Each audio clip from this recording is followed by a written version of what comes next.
BTech third year లో ఉన్నప్పుడు part time start చేసిన. సో స్టార్టింగ్ నాకు ఈ బిజినెస్ ని పరిచయం చేసింది నా ఫ్రెండ్ ప్రవీణ్. సో అందరం బ్యాచిలర్ రూమ్ లో ఉంటాం మనసలిపురంలో.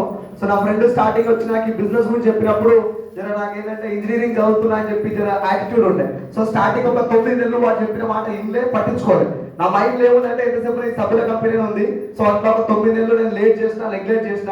బట్ 9 months తర్వాత నా ఫ్రెండ్ ఏం చెప్పిందంటే ఒక మీటింగ్ రారా, ఈ మీటింగ్ అయిన తర్వాత నువ్వు ఒకసారి ఆలోచించి బిజినెస్ గురించి అని చెప్తే హైదరాబాద్ లో ఇప్పుడు ఇక్కడ ప్రజెంట్ ఎవరైతే సార్ వచ్చారో ఆ సార్ సెషన్ ఒక 2 గంటలు విన్న తర్వాత అసలు వెస్టీజ్ అంటే ఏంటి, నేను అనుకుంటా నేను సభ్యుల కంపెనీ లేకపోతే నిజంగా జెన్యున్ గా పైసలు వస్తాయి లేదా. సో అట్లా 2 గంటల మీటింగ్ విన్న తర్వాత బిజినెస్ పైన నాకు కంప్లీట్ క్లారిటీ వచ్చింది. సో అట్లా ఒక 10-15 మీటింగ్లు అటెండ్ అయ్యి ఈ బిజినెస్ పైన పూర్తిగా క్లారిటీ తీసుకొని ఒక 1 year పార్ట్ టైం చేస్తున్నా, ప్రజెంట్ ఫుల్ టైం చేస్తున్నా. ఇది కంప్లీట్ గా ఇంజనీరింగ్ కూడా అయిపోయింది.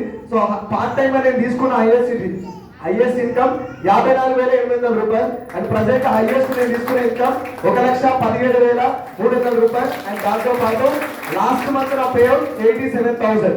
అండ్ ఈ బిజినెస్ ద్వారా నేను పర్చేస్ చేసింది 18 lakhs పెట్టి కారు కొన్నా. అది మా అమ్మ గిఫ్ట్ ఇచ్చిన. 2 ఫారెన్ ట్రిప్స్ వెళ్ళేసి వచ్చిన, దుబాయ్ ఒకటి, ఖతార్ ఒకటి. అండ్ ఈ డిసెంబర్ కి 2.5 lakhs తీసుకోవాలని చెప్పి డ్రీమ్ పెట్టుకొని పనిచేస్తున్నా. సో కొత్త వాళ్ళకి అందరికీ అది స్టూడెంట్ గా నేను చెప్పేది ఏంటంటే ఒక గంటన్నర సేపు టైం పెట్టండి, ఈ బిజినెస్ గురించి క్లారిటీగా తెలుసుకొని బయటికి రండి. Thank you so much and wish you.